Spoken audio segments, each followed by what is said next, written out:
இப்போ நான் நிறைய பள்ளிக்கூடங்கள்ல எல்லாம் பேசுவேன்.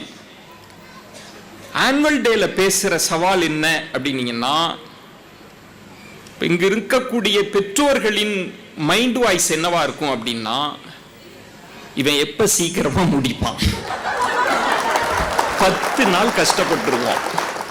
இந்த ட்ரெஸ் வாங்குறதிலிருந்து, பிராக்டிஸ் பண்றதிலிருந்து, ரிஹர்சல் பண்றதிலிருந்து, இந்த மேக்கப் கலையாங்குள்ளதுக்குள்ள இவன் முடிச்சிருவானா, இல்ல போட்டு கொள்ளுன்னு கொல்ல போறானா? உங்க மைண்ட் வாய்ஸ் எனக்கு தெரியுது, கேக்குது நல்லா. எனக்கு சங்கீதம் தெரியாது, இங்கீதம் தெரியும். அதனால உங்க எண்ண ஓட்டங்களை எல்லாம் நான் அறிந்தவன் தான். இப்ப எல்லாருக்கும் இருக்கிற பெரிய ஆர்வம் என்ன தெரியுங்களா? இப்ப நான் பேசி முடிச்ச பிறகு குழந்தைகளினுடைய பன்முக ஆற்றல் வெளிப்படக்கூடிய மேடை இது. அதுல பர்ஃபார்ம் பண்றதை பார்க்கறது கூட இல்லை. இப்ப சார் இவ்வளவு செலவு பண்ணி கேமரா எல்லாம் இருக்கு, அதெல்லாம் கூட இல்லை. இந்த பர்ஃபார்மன்ஸை இந்த செல்போன்ல எடுத்து இன்னைக்கு நைட்டே ஸ்டேட்டஸ்ல வச்சிடணும், டிபியில் வச்சிடணும், சொந்தக்காரங்களுக்கு அனுப்பிடணும். அதுக்காக நம்ம தயாரா இருக்கிறோம். இவன் ஏதாவது லேட் ஆக்கிடுவானா அப்படிலாம் நினைக்க வேண்டாம். இது முக்கியமான மேடை. சில சம்பவங்களின் வாயிலாக சில செய்திகள் சொல்றேன் உங்களுக்கு. நான் பேசி முடித்த பிறகு என் பேச்சின் தாக்கம் பலகாலம் இருக்கும். ஏன்னா நான் பல ஆண்டுகளுக்கு முன்பால் பேசியதை கூட இப்போதும் தொலைபேசியிலே தொடர்பு கொண்டு பேசுகிற பெற்றோர்கள், மாணவர்கள்லாம் இருக்கிறாங்க. இந்த நான் பேசுகிற இந்த சின்ன மணித்துளிகளுக்குள்ள நான் பேசுகிற பேச்சு உங்களுக்கு மிகப்பெரிய தாக்கத்தை ஏற்படுத்தும். என் பேச்சின் மீதும் தமிழன்னையின் மீதும் நம்பிக்கை கொண்டு சொல்றேங்க. நான் போன வருடம் இதே மாதிரி ஆண்டு விழா நிகழ்வுக்காக வந்திருக்கேன், பேச போயிருந்தேன். இதே மாதிரி கூட்டம். அங்க 2 பசங்க, ஒரு 2வது படிக்கிற பையன், ஒரு 3வது படிக்கிற பையன், மாறுவேட போட்டி பிளே பண்றதுக்கு தயார் பண்ணி இருக்கிறாங்க. ஒருத்தனுக்கு கோட்ஸே வேஷம் போட்டிருக்கிறாங்க, நதுராம் கோட்ஸே. அவன் துப்பாக்கியோட மேடைக்கு வரணும். இன்னொரு பையனுக்கு காந்தி வேஷம். என்ன மேடையில் என்ன அந்த பிளே அப்படின்னா, ரிஹர்சல்லாம் பார்த்துருப்பாங்க போல இருக்கு. அந்த பையன் தீபாவளி துப்பாக்கி வச்சிருக்கிறான். நாதுராம் கோட்ஸே அப்படின்னு சொல்லி காந்தியை சுடணும், காந்தி ஹே ராம் அப்படின்னு சொல்லி இறக்கணும். இதுதான் பிளே. இதெல்லாம் ரிஹர்சல்லாம் பார்த்துருப்பாங்க போல இருக்கு. இந்த கோட்ஸே வேஷம் போட்ட பையனோட சொந்தக்காரங்க ஒரு 30-40 பேர் வந்திருக்கிறாங்க. எல்லாம் மேடைக்கு சைடில். அங்கிட்டு காந்திக்கு ஒரு 20 பேர் இருக்கிறாங்க. எல்லாம் சொந்தக்காரங்களோட இருக்கிறாங்க. பசங்க ஏறிட்டாங்க. இந்த கோட்ஸே வேஷம் போட்ட பையன் கூட்டத்தை பார்த்து இந்த ஜல்லிக்கட்டுல மாடு மிரள்ற மாதிரி மிரள்றான், அழுகுறான். இங்கிருந்து பேரண்ட்ஸ் கத்துறாங்க, கோட்ஸேடா சுடுடா. அவங்க பாட்டி டே சுடுடா சுடுடா அப்படின்னு கத்துது பாட்டி. அவன் இன்னும் அழுகுறான். எல்லாம் சிரிக்கிறாங்க. காந்தி வேஷம் போட்டிருக்காங்க, அவங்க குடும்பம் கத்துது, டே ஹேராம் ஹேராம்னு சொல்றா அப்படின்னு. இவன் குழம்பிட்டான். காந்தி வேஷம் பார்த்து இவன் அழுகையை விடல, தேம்பி தேம்பி அலறான். இவங்க கத்த கத்த அழுகுறான். அவன் குழம்பி போய் காந்தி வேஷம் போட்டவன் நேரா போய் கோட்ஸேட்ட இருந்த துப்பாக்கியை புடுங்கி அவனே சுட்டுக்கிட்டு ஏறாம்னு செத்துட்டான். காந்தி சூசைட் பண்ணிட்டார் அன்னைக்கு. சார் எல்லாம் சிரிச்சாச்சு. இந்த கோட்ஸே வேஷம் போட்ட அவங்க அம்மா சொந்தக்காரங்களெல்லாம் கூட்டு வந்திருப்பாங்க போல இருக்கு. இதுல வேற வெளிநாட்டில் இருக்கிறவங்களுக்கெல்லாம் லைவ் வேற மொபைல்ல. அந்த அம்மாவுக்கு ரொம்ப கஷ்டம் ஆயிடுச்சுங்க. அவன் கோட்ஸே வேஷம் போட்ட அந்த பையன், அவன் சின்ன பையன், வீட்டில் அவ்வளவு பேச்சு பேசுற, கோட்ஸேன்னு பேச தெரியாதா? ஒரு துப்பாக்கி எடுத்து சுட தெரியாதா? உனக்கு இனி ஐஸ்கிரீம் கிடையாது, வீடியோ கேம் கிடையாது. அந்த அம்மா ஒரு பட்டியலே போடுது இந்த சுடாததுக்கு. அவங்க பாட்டி என்னகிட்ட, சார் ஏதோ நான் தப்பா நினைச்சுக்குவேன்னு, வீட்டுல நல்லாதாயா சுட்டான், என்ன கூட 2 திருப்பு சுட்டாங்க, இங்க தாங்க சுட மாட்டேன்ட்டான் அப்படின்னு. உடனே பேரண்ட்ஸ், நான் சொல்றேன், அடுத்து பர்ஃபார்மன்ஸ் எல்லாம் பண்ணுவாங்க. ரொம்ப முக்கியமான மேடை இது, உங்க குழந்தைகளுக்கான மேடை. ஒன்றை தெரிந்து கொள்ளுங்கள், மேடையில் வெற்றி பெறுவதை காட்டிலும் பெரிது என்ன அப்படின்னா மேடையில் பங்கேற்பது. அதுதான் வெற்றி. முதல்ல அதை நீங்க புரிஞ்சுக்கணும். ஜெயிக்கணும்னு அவசியமே கிடையாது. நம்ம பிரஷர் போடக்கூடாது. நான் வந்தப்போ ரொம்ப பிரமாதமான ஏற்பாடு செஞ்சிருந்தாங்க உலக தலைவர்கள். அந்த தீம்லாம் நாங்கெல்லாம் வந்தப்ப ரொம்ப குறிப்பாக கவனிச்சேன். ஒரு பையன் சூழலியல் சார்ந்து பூமியை மேலே வந்து அவன் தான் பேசுகிறான். அந்த பையன் அவன் தடுமாறுறாப்புல, திக்கி திக்கி பேசுகிறான், மறந்துட்டான், திரும்ப பேசுகிறான். சேர்மன் சார்லாம் என்கரேஜ் பண்ணி அவங்க மற்றவங்களை காட்டிலும் அப்படி சுமாராக தான் பேசினான். ஆனால் அவங்க கூடுதலாக அவனை தான் என்கரேஜ் பண்ணாங்க. சூப்பராக பேசுனடா, வெரி குட் அப்படின்னு. அதுதான் தேவை நமக்கு. அதைத்தான் இந்த மேடை உங்களுக்கு கற்றுக் கொடுக்கணும். சார், நான் ஒரு உண்மை சம்பவத்தை சொல்றேன். நடந்த சம்பவம். ஒரு மாணவன், 7ஆம் வகுப்பு படிக்கக்கூடிய ஒரு மாணவன், அவன் பள்ளியில பேச்சு போட்டி நடக்கும். மாதம் பேச்சு போட்டி. ஒவ்வொரு மாதத்துக்கும் பேச்சு போட்டிக்காக பேர் எடுக்க வருவாங்க. பேர் குறிச்சுக்கிறதுக்கு வாத்தியார் வருவாரு. அந்த மாணவனுக்கு ஒரே பயம், எங்க நம்ம பேரை கொடுத்துருவாங்களோ எடுத்துருவாங்களோன்னு மற்ற பசங்களுக்கு முன்னாடி ஒளிஞ்சுக்கிறான். இப்படி ஒளிஞ்சுக்கிட்டு இருக்கிறப்ப அவன் தலைவிதி எப்படி இருக்கும்? வாத்தியார் கரெக்டா யாரு பேரை எழுதுவாரு? அந்த பையன் பேரை தான் எழுதிட்டாரு. அவனுக்கு ஒரே பயம். என்ன பயம்? தோத்துருவோமேன்ற பயம், ஃப்ரெண்ட்ஸ் கிண்டல் பண்ணுவாங்களேன்ற பயம். மேடை ஏறுனா இவ்வளவு கூட்டம் இருக்கு, நடுங்குமே, இந்த கூட்டத்தில் எப்படி பேசுறது? ஒரே பயம். அம்மாட்ட போய் சொல்றான், அம்மா என் பேரை எழுதிட்டாங்க. அம்மா வெறும் 8ஆம் வகுப்பு படித்தவள் தான். அவ சொல்றா, நான் எழுதி கொடுக்குறேன் அப்படின்னு. அம்மா பாரதியார் தலைப்புல எழுதி கொடுக்குறாங்க. வெள்ளிக்கிழமை தான் அந்த போட்டி. வெள்ளிக்கிழமைக்கு போயாச்சு. ஆனாலும் இவனுக்கு பயம் விடலை. ஃப்ரெண்ட்ஸ் எல்லாம் வேற இன்னும் டென்ஷனை ஏத்துறாங்க. சாயந்தரம் போட்டி. இவன் ஒரு முடிவு பண்ணிட்டான். மதியானம் நேராக போய் வாத்தியாரை பார்த்து, சார் எனக்கு வயிறு சரியில்லை. அதை எதுவும் நம்ம கொஸ்டின் பண்ண முடியாது இல்லை, பல்லு வலி. சரி போடா அப்படின்னு அனுப்பிச்சாச்சு. அம்மாட்ட போய் சொல்கிறான், அம்மா வயிறு சரியில்லை, பல்லு வலி. அம்மாவும் சரிடா அப்படின்னு விட்டாச்சு. இவனுக்கு ரொம்ப சந்தோஷம், தப்பிச்சிட்டோம்டா அப்படின்னு. திரும்ப அடுத்த மாதமும் போட்டி. அந்த பள்ளியில் என்ன அப்படின்னா, ஒரு மாதத்தில் பேர் கொடுக்கலன்னா விட்டுருவாங்க. அடுத்த இன்னொரு பையன்தான். அவன் அப்பாடா இந்த வருஷம் தப்பிச்சிட்டோம் அப்படின்னு இருக்கிற போது சரியாக அந்த 8ஆம் வகுப்பு படித்த அவன் அம்மா வந்துட்டான். வந்து இவன் பேரை எழுதிக்கிங்க அப்படின்னு. இவனுக்கு திடீர்னு என்னடா போன கண்டம் திரும்ப வந்துருச்சே அப்படின்னு. எழுதிக்கிங்க இவன் பேரை. இவன் அம்மாட்ட போய் சொல்கிறான், அம்மா நான் போன மாதமே உன்னுக்கிட்ட போய் தாம்மா சொன்னேன், எனக்கு பயமாக இருக்குமா, என் ஃப்ரெண்ட்ஸ் எல்லாம் கிண்டல் பண்ணுவாங்க, நடுங்குமா மேடையில் ஏறினா. அம்மா சொல்கிறாள், போன மாதம் நீ பொய் சொன்னன்றது எனக்கும் தெரியும், நீ பொய் தான் சொல்கிறேன்னு. அம்மா சொல்கிறா, நீ போகணும். இல்லைம்மா எனக்கு பயமாக இருக்குமா. அம்மா சொல்கிறாள், 8ஆம் வகுப்பு படித்த அம்மா சொல்கிறா, இங்கே பார், ஒரு விஷயத்தை பார்த்து நீ பயப்பட ஆரம்பித்தால் வாழ்க்கை முழுவதும் நீ அதை கண்டு பயப்படுவாய். அந்த பயத்தை போக்குறதுக்கு ஒரே மருந்து என்ன தெரியுமா? அதை தைரியமாக எதிர்கொள்வதுதான், நேரடியாக எதிர்கொள்வது. ஒன்று, தோற்றுருவன்லாம் பயப்படாத. தோல்வி முக்கியம் அல்ல, பங்கேற்பது தான் முக்கியம். என் ஃப்ரெண்ட்ஸ் எல்லாம் கிண்டல் பண்ணுவாங்களே, கிண்டல் பண்ணட்டும். அவமானம் இல்லாமல் வெகுமானம் கிடைக்கவே கிடைக்காது. நீ பங்கு பெற வேண்டும் என்று சொல்கிறாள். அந்த பையன் மேடை பேச்சில் போகிறான், பேசுகிறான், ஜெயிக்கலை. ஆனாலும் இந்த கைத்தட்டு இருக்குல்ல, அவனை என்னமோ செய்யுது. இந்த கைத்தட்டு நமக்கு ஒரு அடையாளம் கிடைத்தது. பேச ஆரம்பிக்கிறான், இளம் பேச்சாளராக அறியப்படுறான், விஜய் தொலைக்காட்சியில் வெற்றி பெறுகிறான். இன்றைக்கு அவன் இன்ஜினியரிங் படித்த படிப்பில் சம்பாதித்ததை விட அவன் மேடை பேச்சில் சம்பாதிக்கிறான். உலகம் முழுவதும் பவனி வருகிறான். வேறு யாரும் இல்லை, நான் தான்.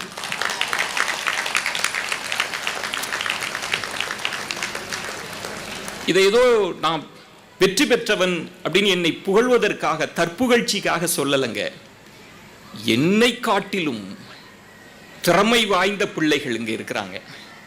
மிக உயர்ந்த இடத்துக்கு போவாங்க, மிகப்பெரிய தலைவர்களாக போவாங்க. சில குழந்தைகள் தோற்று கூட போகலாம், மறந்துடலாம், பர்ஃபார்மன்ஸ் நல்லா இல்லாமல் கூட இருக்கலாம். ஆனால் அவர்களுக்கெல்லாம் நீங்கள் தரக்கூடிய ஒரே பரிசு என்ன தெரியுங்களா? பலத்த கைத்தட்டல் மட்டும்தான். ஆனால் ஒன்றுங்க, சேர்மன் சார்ட்டே சொல்லணும், நான் நிறைய ஊருக்கு போகிறேங்க, வஞ்சனை இல்லாமல் கைத்தட்டுவாங்க. ஆனால் அந்த தஞ்சாவூரில் மட்டும் கைத்தட்டு வாங்கிறது கஷ்டமுங்க. அது என்னன்னு தெரியல. ஏதோ நம்ம நில உடைமையாக இருந்ததுனால நீ பேசுவ, நான் உனக்கு தட்டணும். ஏடா 6 மணிலேருந்து கைத்தட்டுன்னுகிட்டு இருக்கு. இல்லை, கை தட்டணும், நல்லா தட்டணும். இன்னும் சில பேர்லாம் இருக்கிறீங்க, அதாவது கைத்தட்டலையே பேங்க்ல போட்ட மாதிரி அவங்க புள்ள வரப்ப மட்டும்தான் தட்டுவாங்க, அடுத்த புள்ளன்னா நோ. அப்படி இருக்கக்கூடாது. இந்த இடத்தில் நான் உங்களுக்கு ஒன்று சொல்றேன், பெற்றோர்களுக்கெல்லாம், நீங்க எல்லாம் இப்போது ஆசிரியர், நீங்க பெற்றோர்கள் இல்லை ஆசிரியர்களாக மாறணும். பெற்றோர்களுக்கும் ஆசிரியருக்கு என்ன வித்தியாசம் தெரியுங்களா? ஒரு 100 பேர் கொண்ட ஒரு புகைப்படம் எடுக்கிறீங்க, அந்த குரூப் போட்டோவை எடுத்துட்டு அந்த 100 பேர் கொண்ட அந்த புகைப்படத்தை உங்கள்கிட்ட எல்லாம் கொடுத்தா உங்கள் கண்கள் அப்படியே ஆட்டோமேட்டிக்கா யாரை தெரியுமா பார்க்கும்? உங்க பிள்ளைய தான் பார்க்கும். நம்ம பிள்ளை எப்படி இருக்கான் அப்படின்னு. அந்த நேரம் பார்த்து உங்க புள்ள கண்ணை மூடி இருக்கான்னு வைங்க, சை கருமாந்திரம் போற பையன் போட்டோகிராஃபர் போட்டோவா எடுத்திருக்கிறான், உடனே தூக்கி போட்டுருவோம். 100 பேர் கொண்ட அந்த மாணவர்கள் இருக்கிற புகைப்படத்தை ஆசிரியர்களிடம் கொடுத்தால் 100 பேரையும் தங்கள் பிள்ளைகளாக பார்ப்பார்கள் ஆசிரியர்கள். அதனால நீங்கள் எல்லாம் ஆசிரியர்களாக இருக்கணும், நல்ல கைத்தட்டல் கொடுக்கணும். எனக்கு அது எங்களை மாதிரி பேச்சாளர்களுக்கு நல்லா சொல்லிடுறேன், நீங்க கொடுக்குற காசை கூட குறைச்சு கொடுத்தா கூட ஏத்துக்கும் மனசு, கைத்தட்டலை குறைச்சு கொடுத்துட்டீங்கன்னா நான் தூங்க மாட்டேன். உங்க நம்பர்லாம் வாங்கி நைட்டு போடுவேன், மிஸ்டு கால் கொடுப்பேன், சொல்லிவிட்டேன். கை தட்டிக்கிட்டே இருக்கணும். நீங்க எல்லாம் சில செய்திகளை சொல்லிட்டு முக்கியமான டேக்அவே சொல்லிட்டு போறேங்க. ஏன்னா இந்த மாதிரி நிகழ்வு கல்ச்சுரல்ஸ் எல்லாம் இருக்கும். இப்போ என்ன மாதிரி மேடை பேச்சாளன் அப்படின்றது என்ன முக்கியம்னாங்க, இப்போ சேர்மன் சார் மாதிரி துறை சார்ந்த ஆளுமைகள் அத்துணை பேரையும் சந்திக்கிற வாய்ப்பு எனக்கு கிடைச்சிது. இந்த உலகம் எப்படி போகிறது, கல்வித்துறை எப்படி இருக்கு, வேலை வாய்ப்பு எப்படி இருக்கு, ஐடி இண்டஸ்ட்ரி எப்படி இருக்கு, அடுத்து எஜுகேஷன் எங்க போகுது, இப்படி ஒரு தேனுக்காக பல பூக்களை சென்று நுகரும்ல, அப்படி போயிட்டு வந்திருக்கிறேன். கிட்டத்தட்ட ஒரு 700 புத்தகம், ஒரு 1000 புத்தகம் படித்ததன் சாரத்தை கொஞ்ச நேரத்துக்குள்ள உங்களுக்கு வழங்கிடுவேன். கவனமாக கேளுங்க. சில விஷயங்களை உங்களோட ஷேர் பண்றேன். இப்ப பசங்களுக்கு சில செய்திகள் சொல்லணும். சேர்மன் சார் சொல்லுவார் ஒரு வார்த்தை, காம்படிட்டிவ், போட்டி நிறைந்த உலகம். அந்த போட்டிக்கு எங்க பிள்ளைகளை தாமரைப்பள்ளி தயார் செய்கிறது. என் பேட்டியை பார்த்தாலும் சரி, சேர்மன் சார் ஒவ்வொரு முறை பேசுகிற போதும் அந்த வார்த்தையை சொல்லிட்டே இருப்பார், போட்டி நிறைந்த உலகம் இது. இங்க படிக்கிற பசங்கள்லாம் கூட இருக்கலாம், பசங்களுக்குலாம் இந்த ஃபர்ஸ்ட் ரேங்க் வாங்குற பசங்க இருக்காங்கல்ல, நானும் ஃபர்ஸ்ட் ரேங்க் வாங்கின பசங்க தான். இந்த ஃபர்ஸ்ட் ரேங்க் வாங்குற பையனுக்கு ஒரு ஆட்டிடியூட் இருக்கும்.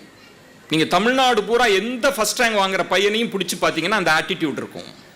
நல்லா தான் பழகிட்டு இருப்பாங்க எல்லாரோடையும், ஃப்ரெண்ட்ஸோட. இந்த பரீட்சை வரப்ப மட்டும் ஒரு ஆட்டிடியூட் மாறும் அவங்களுக்கு. அதுவும் எக்ஸாம் நெருங்கிருச்சுன்னு வைங்களேன், வேற ஒன்றும் இல்லை, எந்த ஃபர்ஸ்ட் ரேங்க் வாங்குற பையனையும் இந்த எக்ஸாம் ஹாலுக்கு போறதுக்கு முன்னாடி அவன் கையை பிடிச்சி, டேய் இந்த எஸ்ஏவை படிச்சிட்டியாடா, டேய் இந்த சம்மு போட்டியாடா அப்படின்னு கேளுங்களேன். எந்த ஃபர்ஸ்ட் ரேங்க் வாங்குற பொண்ணா இருக்கட்டும் பையனா இருக்கட்டும், என்ன தெரியுமா சொல்லுவாங்க பசங்க இருப்பாங்கல்ல, எதுவுமே படிக்கலடா எனக்கு பயமா இருக்குடா அப்படின்பா ஃபர்ஸ்ட் ரேங்க் வாங்குற பசங்க.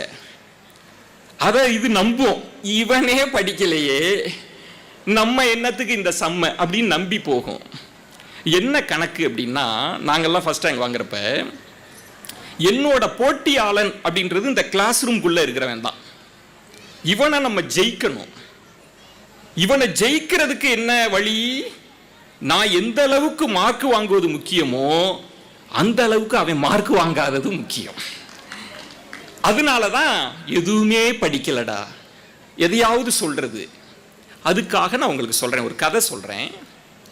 நம்ம தலைமுறையெல்லாம் வேறங்க. நம்ம காலம் என்பதெல்லாம் மலையேறி போயிருச்சு, அதெல்லாம் தூக்கி போட்டுறணும். நீங்க படித்த பேங்க்ல வேலை பார்க்கிறவரா இருக்கலாம், விவசாயியா இருக்கலாம். நம்ம காலம் என்பதே வேற. இப்போ இதுல இருக்கிற சில வயசானவங்க நினைக்க கூடாது, நம்ம காலம்ன்றானே இவனுக்கு ரொம்ப வயசா இருக்குமோ. அப்படி இல்லைங்க. போன தலைமுறை என்பது, நான் ஒரு கதை சொல்றேன். சேர்மன் சார் கதை சொல்ற மாதிரி ஒரு கதை சொல்றேங்க. போன தலைமுறையில் ஒரு பாடம் இருந்தது, நல்லொழுக்க பாடம். 3ஆம் வகுப்புல அந்த பாடத்தை பலரும் படிச்சிருக்கலாம். அந்த கதையை சொல்றேன். ஒரு ஒரு 2 பசங்க ஃப்ரெண்டு, ரமேஷ் சுரேஷ் ஃப்ரெண்டு. ரமேஷ் 7ஆம் வகுப்பு படிக்கிறான், சுரேஷ் 5ஆம் வகுப்பு படிக்கிறான். 2 பேரும் திருவிழாவுக்கு போகணும்னு ஆசைப்படுறாங்க. ரமேஷ் சுரேஷ் கிட்ட சொல்றான், டேய் திருவிழாவுக்கு போலாம். அவன் சொல்றான், எங்க அப்பாட்ட கேட்கணும்டா. அப்பாட்ட போய் சொல்றான், அங்கிள் சுரேஷ அனுப்பி விடுங்க. டேய் சின்ன பையன், நீ தான் பார்த்துக்கணும். ஐ டேக் கேர் அங்கிள், நான் பார்த்துக்கிறேன், போயிட்டு சீக்கிரமா வந்துடணும் அப்படின்னு சொல்லி அனுப்பி விடுறாரு. ரமேஷ் சுரேஷ் திருவிழாவுக்கு போயிட்டாங்க. திரும்ப ரிட்டர்ன் ஆகணும், கொஞ்சம் லேட் ஆயிடுச்சு. ஒரு காட்டை கடந்து தான் வரணும். காட்டை கடக்குறாங்க, மெல்ல இது மாதிரி இருட்டு வர ஆரம்பிச்சிருச்சு. காட்டில் பார்த்தால் ஒரு கரடி வருது. கரடி இவங்கள பார்த்துருச்சு, இவங்க கரடியை பார்த்துட்டாங்க. இந்த சுரேஷ் இந்த சின்ன பையன் இருக்கான்ல, அவன் பயப்படுறான், அண்ணே கரடினே, கரடி வந்துருச்சுன்னே, நம்மளை நோக்கி வருதுன்னே அப்படின்னு. ஐ வில் டேக் கேர் அங்கிள்னு சொன்னான்ல, நான் பார்த்துக்கிறேன் அப்படின்னால, அவனை திரும்பி பார்த்தா ஆளை காணாம். சடார்னு ஒரு மரம் இருக்கு, மரத்து மேலே ஏறி ஒளிஞ்சுக்கிட்டான். இவனை விட்டுட்டு போய் ஒளிஞ்சுக்கிட்டான். இவனுக்கு பயமாயிடுச்சு சுரேஷுக்கு.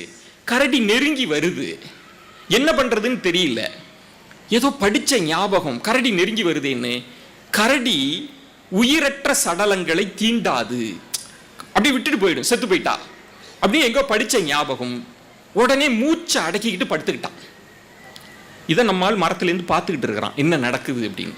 கரடி வருது, வந்து அப்படியே மோப்பம் பிடிக்குது. இவன் அங்கேருந்து பார்க்குறான், ஓரமாக ஒளிஞ்சு. அப்படியே பார்த்தா இவன் மூச்சை விடலை, செத்துட்டான் போல இருக்கு அப்படின்னு கரடி போயிடுச்சு. கரடி போனதை உறுதி செய்து கொண்ட பிறகு இவன் நம்மால் மரத்துலேருந்து கீழே குதிச்சு வந்து, வாடா அப்படின்னு சொல்லி கூட்டு போகிறான். கொஞ்சம் தூரம் நடந்து போகிறப்ப ரமேஷ் மெல்ல சுரேஷுக்கிட்ட, டேய் நான் மரத்துலேருந்து பார்த்தேன், இந்த கரடி ஏதோ உன் காதில் ஒன்று சொன்ன மாதிரி இருந்துச்சே, என்னடா சொன்னிச்சு? ஏதோ ரகசியம் சொன்ன மாதிரி இருந்துச்சேடா ரொம்ப நேரமா. அவன் சுரேஷ் சொன்னானா, ஆமாண்ணே சொன்னிச்சுன்னே அப்படின்னு. என்ன அப்படின்னு?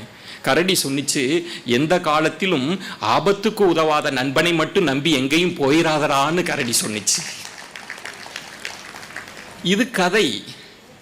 மாரல் ஆஃப் த ஸ்டோரி என்ன தெரியுங்களா? இந்த கதையின் மூலமாக நீங்கள் கூட படிச்சிருக்கலாம். என்ன சொல்லுவாங்க அப்படின்னா, நட்பு பெரிது, ஆபத்துக்கு நண்பனுக்கு உதவணும், நண்பனை கை தூக்கி விடணும்.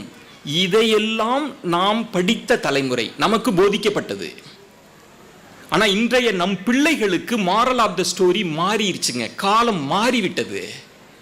இதே கதை எப்படி மாறி இருக்கு பாருங்க. இதே கதை, இதே ரமேஷ் சுரேஷ் போறாங்க, ஐ டேக் கேர் சொல்லிட்டு போறாங்க, திரும்பி வராங்க, காடு, கால மாற்றம். இப்ப கரடி இல்லை, நமக்கு தான் கரடி. நம்ம பிள்ளைங்களுக்கு ஒரு சிறுத்தை, சிறுத்தை எதிரில் வந்து விட்டது. சுரேஷ் பயப்படுறான், அண்ணே சிறுத்தண்ணே அப்படின்றான். அப்படியா அப்படின்னு. சிறுத்தை பார்த்துருச்சு. அண்ணே என்னென்ன பண்றது அப்படின்னு. உடனே ரமேஷ் ஒண்ணுமே பண்ணல, பேக் ஒன்று மாட்டியிருக்கான், பேக் ஜிப்பை டக்குன்னு திறக்கிறான். இவன் பார்த்துக்கிட்டே இருக்கிறான் சுரேஷ் என்ன பண்றான்னு. பேக்ல இருந்து 2 புத்தம் புது ஷூ இருக்கு, கேன்வாஸ் ஷூ. அந்த கேன்வாஸ் ஷூ எடுத்து மாட்டுறான். சுரேஷ் கேட்குறான், என்னென்ன பண்ற அப்படின்னு. ஷூவை போடுறேன்டா அப்படின்னு. எதுக்குன்னே அப்படின்னு. வேகமா ஓட அப்படின்னு. சுரேஷ் சொல்றான், முட்டாளானே நீ, எந்த ஷூ போட்டு ஓடினாலும் சிறுத்தையை விட வேகமா ஓட முடியுமான்னே, முட்டாளான நீ அப்படின்னு. ரமேஷ் சொல்றான், டேய் நீ தாண்டா முட்டாள், என்னுடைய நோக்கம் சிறுத்தையை விட வேகமா ஓடுறது இல்லை, உன்னை விட வேகமா ஓடுறது, உன்னை விட வேகமா ஓடுறது. இந்த கதையை சொல்லி மாரல் ஆஃப் த ஸ்டோரி என்ன சொல்றாங்க தெரியுங்களா? போட்டி நிறைந்த உலகத்தில் வல்லமையும் திறமையும் இருந்தால் மட்டுமே ஜெயிக்க முடியும். உன் திறமையை வளர்த்துக்கொள். இதுதான் மாரல் ஆஃப் த ஸ்டோரிங்க. இதைத்தான் நம்ம சேர்மன் சார் சொல்லிட்டே இருக்கிறாரு. நம்ம நினைக்கிறோம் இங்க இருக்கக்கூடிய பிள்ளைகள் இருக்கிறாங்க, இங்கு இருக்கக்கூடியவர்களோடு உங்கள் பிள்ளை இனி போட்டி போட போவது இல்லை. சென்னையில் உள்ள பிள்ளை, அதர் ஸ்டேட் பிள்ளை, ஏன் இன்னும் 5-10 வருடங்கள்ல சொல்றாங்க, உலக அளவில் உள்ளவர்களோடு உங்கள் பிள்ளை போட்டி போட போகிறது. இதுதான் நிதர்சனம். தலைமுறை தலைமுறையாக படித்த குடும்பம், அந்த வீட்டு பிள்ளையும் வந்து நிக்க போகுது. முதல் தலைமுறை நம்ம வீட்டு பிள்ளையும் வந்து நிக்க போகிறது. அங்க எதுவும் பார்க்க போறது இல்ல, திறமை மட்டும்தான்.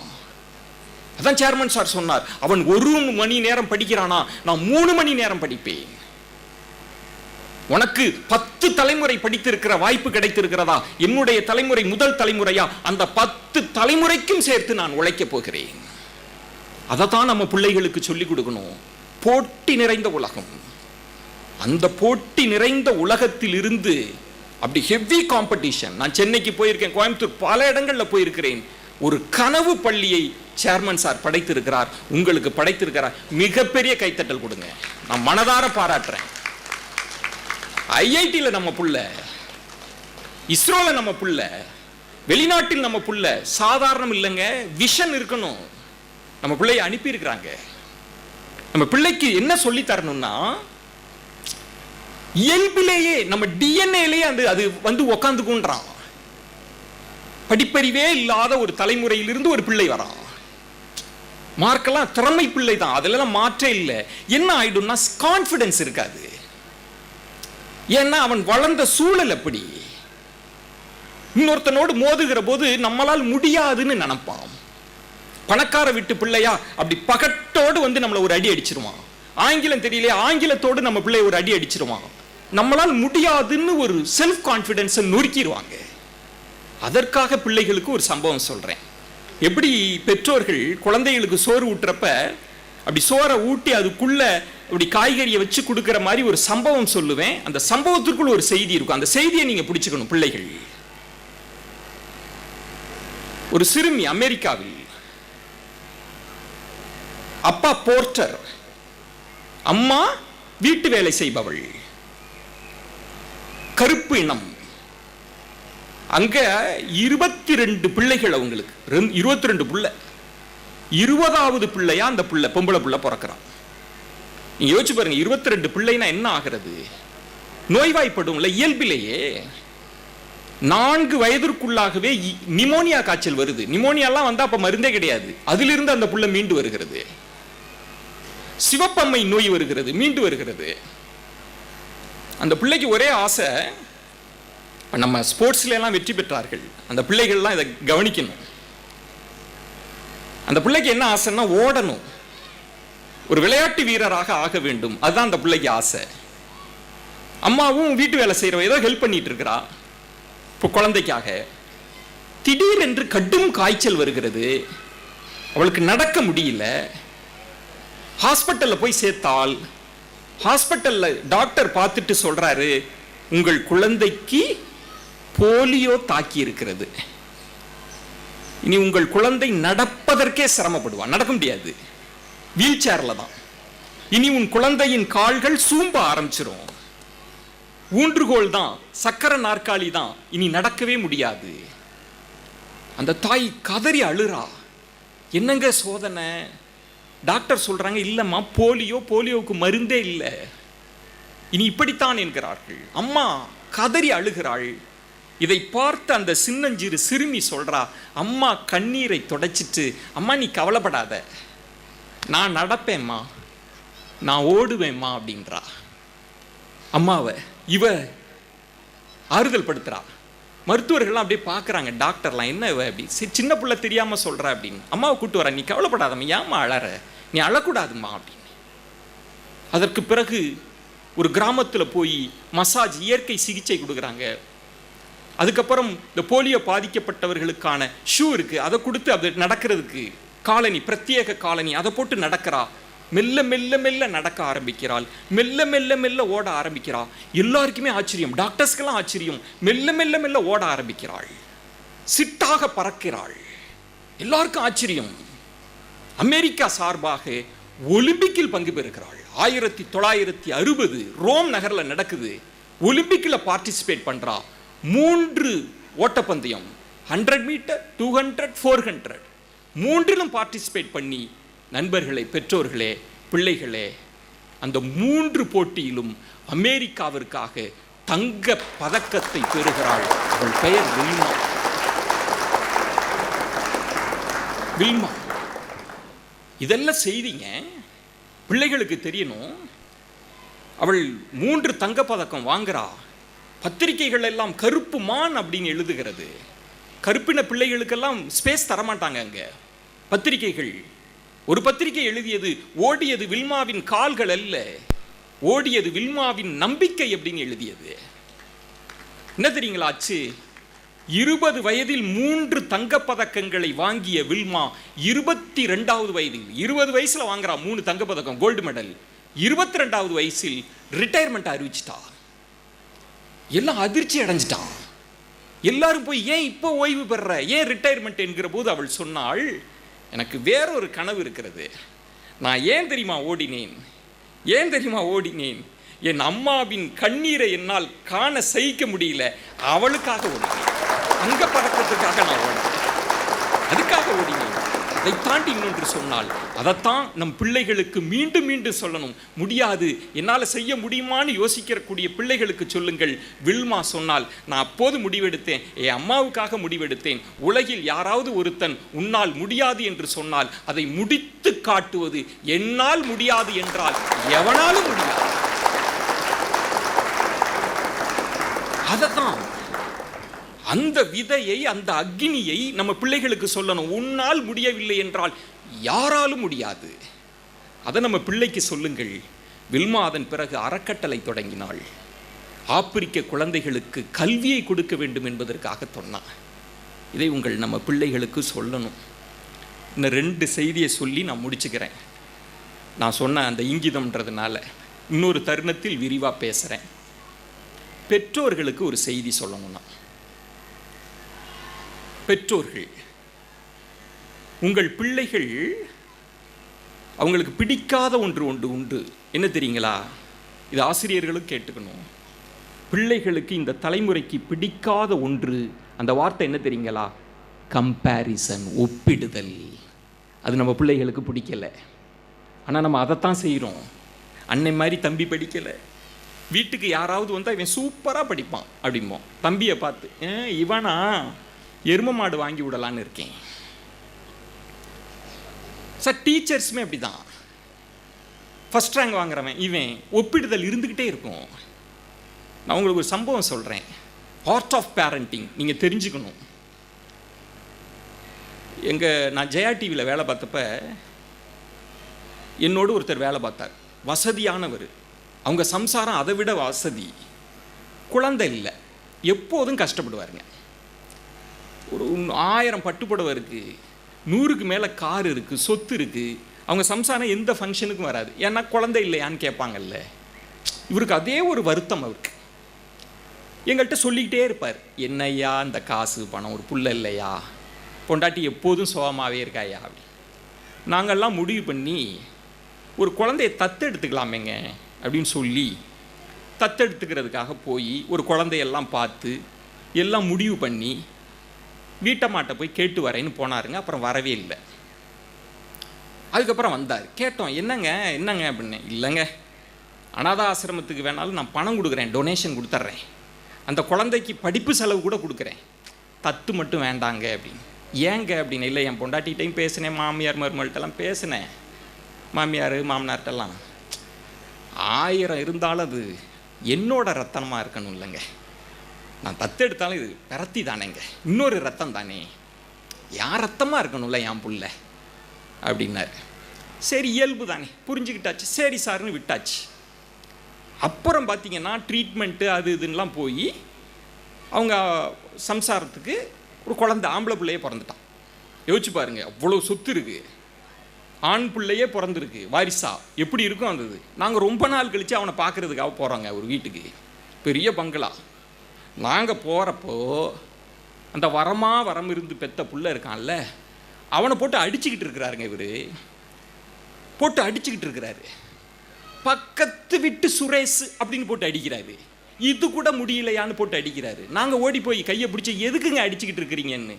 அடையாங்க கேட்க, என்னங்க வரம் இருந்து, இந்த வரத்தை இவன் பிறக்காமையே இருந்திருக்கலாங்க, என்னங்க அப்படி தப்பு பண்ணிட்டான் சார். 1வது அடிக்கிற பையதாங்க சொல்கிறாரு, சார் இந்த பக்கத்து வீட்டு சுரேஷ் இருக்கான்ல சார், கவர்மெண்ட் ஸ்கூலில் படிக்கிறான் சார், என்னம்மா மம்மி டேடின்றான். இந்த பயலை இன்டர்நேஷ்னல் ஸ்கூலில் சேர்த்து லட்சத்தில் ஃபீஸை கட்டுன அம்மே அப்பேன்றான் சார். என்னங்க பக்கத்து வீட்டு சுரேஷ் என்னம்மா ரைம்ஸ் சொல்கிறான். ஒரு பாட்டு பக்கத்து வீட்டு சுரேஷ் இப்படியே போட்டு அடிக்கிறார் அவனை போட்டு. நான் அப்போ தான் கேட்டேன், அது என்னையா அது, பிறக்கிறப்ப மட்டும் அது ஓம் பிள்ளையா பிறக்கணும், வளர்றப்ப மட்டும் பக்கத்து வீட்டு பிள்ளையா வளரணும்னு சொல்றியே, நியாயமாயா இது? ஓம் புள்ள ஒன்ன மாதிரி தான்யா வளரணும். இந்த கம்பேரிசன் நமக்கு இருக்கிற பெரிய சிக்கலுங்க, பெரிய சிக்கல். ஒப்பிட்டுக்கிட்டே இருக்கிறது. இன்னும் நிறைய தாய்மார்கள்லாம் இருக்கிறாங்க. இப்போ எங்கள் இதெல்லாம் இப்போ நான் சொல்ல முடியாது. உதாரணத்துக்கு எங்கள் சொந்தக்காரவங்கெல்லாம் முன்னாடிலாம் நான் சொல்லிக்கிட்டு இருந்தேங்க. எங்கள் சொந்தக்காரங்க எங்கள் வீட்டில் நடந்த கதையெல்லாம் முன்னாடிலாம் இல்லை, இப்போல்லாம் ரெக்கார்ட் பண்ணி போடுறாங்க சார். சார் நான் ஒரு ஊரில் இந்த கிரெடிட் கார்டை பற்றி பேசினேன் சார். கிரெடிட் கார்டு வாங்கி நாசமாக போன ஒரு கவிதைங்க. அதை நான் எப்பயோ பேசினதை ரெக்கார்ட் பண்ணி அந்த கிரெடிட் கார்டு கவிதையை மட்டும் எடுத்து எங்கள் ஊர் கிராமம் கச்சமங்கலம் அந்த வாட்ஸ்அப் குரூப்பில் போட்டாங்க. போட்டால் கூட பரவாயில்லைங்க, ஒரு பைய எடுத்து என் சொந்தக்கார பைய கிரெடிட் கார்டு எடுத்து நாசமாக போனவர் சித்தப்பா குறிப்பிடுவது யாரை? ஆப்ஷன் ஏ சித்தப்பா, ஆப்ஷன் பி மாமா, ஆப்ஷன் பி பெரியப்பான்னு போட்டான். என் சித்தி உடனே லைக்கை போட்டுருச்சு, உன் சித்தப்பனை தவிர இதுக்கு வேறு ஆளே கிடையாது அப்படின்னு. என் சித்தப்பா ஃபோனை போட்டு என்னடா ஊரு பூரா போய் என்னை பற்றி தான் நான் பேசுகிறேன் அப்படின்னு. சார் நான் என்ன சொல்கிறேன்னா, இப்போ நம்ம தாய்மார்கள்லாம் இருக்கிறாங்க, இப்போ இன்டர்நேஷ்னல் ஸ்கூல்லலாம் சேர்த்தாச்சு. நான் ஒரு சம்பவம் சொல்கிறேன். எக்ஸுன்னு வச்சுக்கோங்க, அப்போ சொன்னால் நான் கட் பண்ணி போட்டு அடுத்த பிரச்சனையில் மாட்ட முடியாது. அவன் சொல்கிறான், ஏம்மா ரிசல்ட்டு வந்துருச்சு, டெஸ்ட்டு ரிசல்ட்டு. மார்க் வந்துருச்சாடா? தோசை சுட்டுக்கிட்டே. ஆமாம்மா அப்படின்னு. என்ன மேக்ஸு மார்க்கு கொடுத்தாச்சா? கொடுத்துட்டாங்கம்மா. எவ்வளோடா மார்க்கு?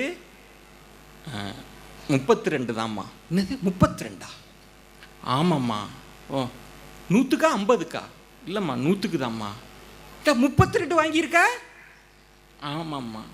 என்ன இப்போ ஏமாத்தலாம் இல்லைல்ல, பொய்யெல்லாம் சொல்கிறேன். இல்லைம்மா 32 தான்ம்மா, சத்தியமாக சொல்கிறேங்க, மேக்ஸில் 32 தான். உடனே தோசை கட்டில் விட்டு எரிஞ்சு, உனக்கு நான் எவ்வளவு செலவு பண்ணுறேன், 32 ஒரு மார்க்காடா? 32 மார்க்கை வச்சுக்கிட்டு மாடு தாண்டா மேய்க்கணும், 32 அறிவு இருக்காடா? அவ்வளவு திட்டுது. அவன் சொல்கிறான், ஏம்மா இது ஏன் மார்க் இல்லைம்மா, யார் மார்க்கு? ஏம்மா ஓ மார்க்குமா, போகி பண்டிகைக்கு சுத்தம் பண்ணப்போ ஓ மார்க் ஷீட்டு எல்லாம் சிங்கிள் டிஜிட்டு. ஆனால் ஒரு இன்டர்நேஷ்னல் ஸ்கூலில் சேர்த்தோன்னே 100 வாங்காட்டி நீங்கள் ஏற்றுக்கவே மாட்டீங்க. டீச்சர் சர்டிஃபிகேட் இருக்கக்கூடாது. நம்ம பிள்ளையினுடைய திறமையை கண்டடைதல். நான் ஒன்று சொல்கிறேங்க, எல்லா பிள்ளைக்குள்ளும் ஒரு திறமை இருக்கிறது. இறைவன் அப்படி தான் படைக்கிறான். எல்லா பிள்ளைகளும் வெற்றியாளர்கள் தான். எந்த பிள்ளையும் சோட போன பிள்ளை இல்லை. என்ன தெரியுங்களா? அந்த பிள்ளையினுடைய ஆற்றலை, திறமையை கண்டுகொள்வதில் நமக்கு இருக்கிற பிரச்சனை, அவ்வளோதான். அந்த பிள்ளை தோக்கலை, நாம் தோற்கிறோம். அந்த பிள்ளையை நாம் தோற்க விட்டு விடுக்கிறோம். அதுதான் முக்கியம். கவனமாக இருங்க. அந்த பிள்ளைக்கு என்ன செய்யணும் அப்படின்னு. இதில் ரொம்ப இன்னொன்று, லாஸ்ட் பெஞ்ச் ஸ்டூடெண்ட்லாம் இருப்பாங்க, தண்ணி தெளித்து விட்டுருப்பாங்க. லாஸ்ட் பெஞ்ச் ஸ்டூடெண்ட்டுக்கெல்லாம் கண்டுக்கவே மாட்டாங்க. அவன் தறிகட்டு இருப்பான். ஒரு முறை அப்துல் கலாம் சொன்னார், ரொம்ப அற்புதமான வார்த்தை. இப்படி பேசுகிற போது எல்லாம் பள்ளி மாணவர்கள்லாம் இருக்கிறப்ப அவர் சொல்கிறாரு, இந்த நாட்டின் தலைச்சிறந்த விஞ்ஞானிகள், தலைச்சிறந்த மருத்துவர்கள், தலைச்சிறந்த தலைவர்கள் ஒரு வகுப்பறையின் கடைசி பெஞ்சில் இருந்து கூட வர முடியும் அப்படின்னு சொன்னார். அப்போ ஒரு பொண்ணு ஏந்திரிச்சு கேட்டா, எங்களை இதுவரைக்கும் யாருமே அப்படி சொன்னதில்லை, நீ எரும மாடு மேய்க்க தான் லாய்க்கு, கடைசி பெஞ்சுன்னு தான் சொன்னாங்க, ஆனால் எங்கள் மீது எப்படி நீங்கள் நம்பிக்கை வைத்தீர்கள்? லாஸ்ட் பெஞ்ச் ஸ்டூடெண்ட், எங்கள் மீது உங்களால் எப்படி நம்பிக்கை வைக்க முடிந்தது என்று அப்துல் கலாமிடம் கேட்டபோது அப்துல் கலாம் சொன்னார் சிரித்து கொண்டே, ஏனென்றால் நான் ஒரு லாஸ்ட் பெஞ்ச் ஸ்டூடெண்ட். நம்ம இந்த இடத்தில் நம்ம கண்டடைதல்.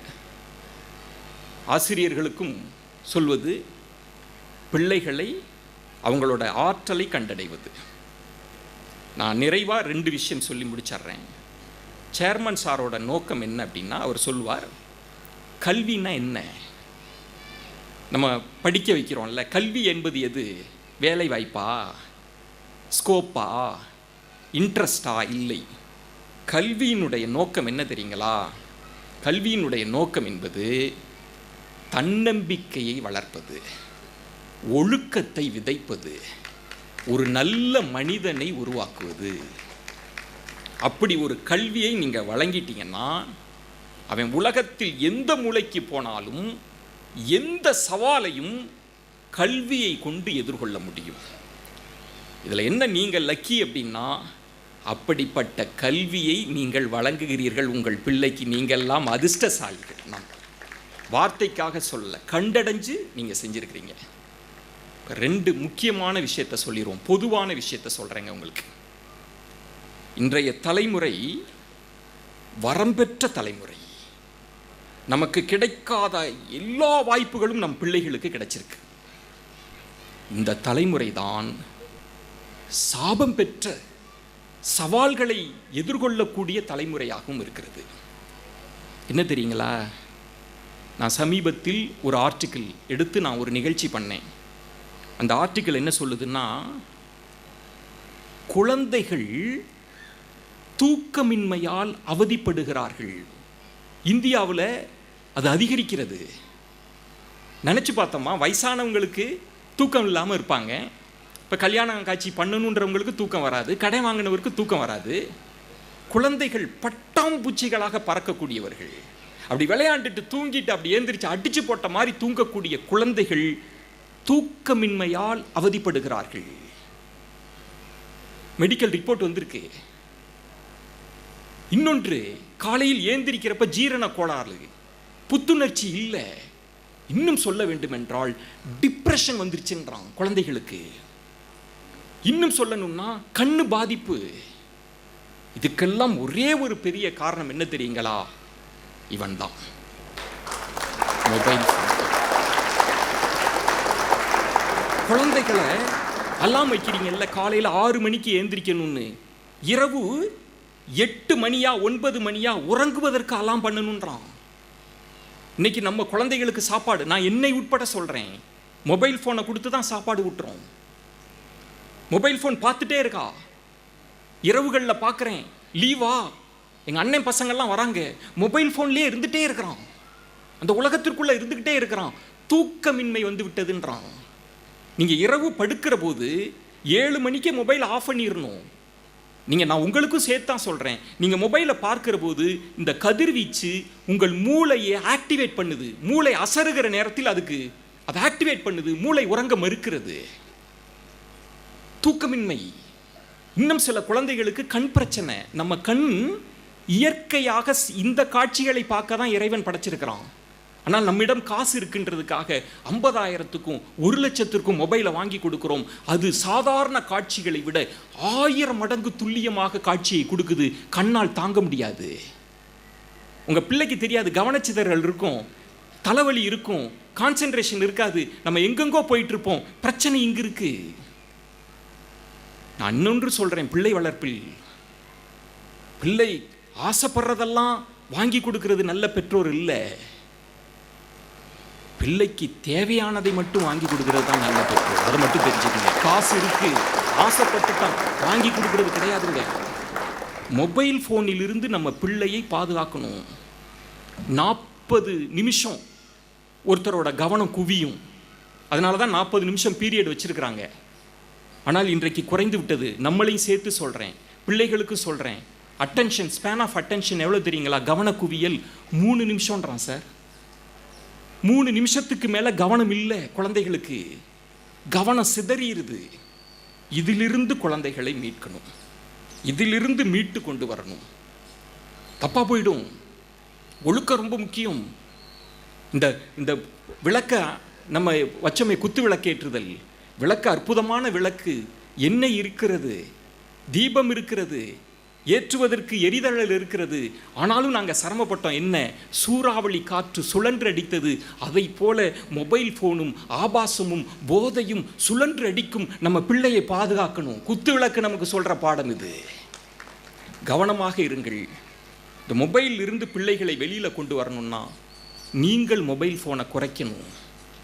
உங்கள் வீட்டில் நூலகம் இருக்கணும், குழந்தைகளை வாசிக்க விடுங்கள், புத்தகம் கொடுங்க, நூலகத்தை அமையுங்கள் அப்படின்னு சொல்லி ரொம்ப ரொம்ப அற்புதமான நிகழ்வு.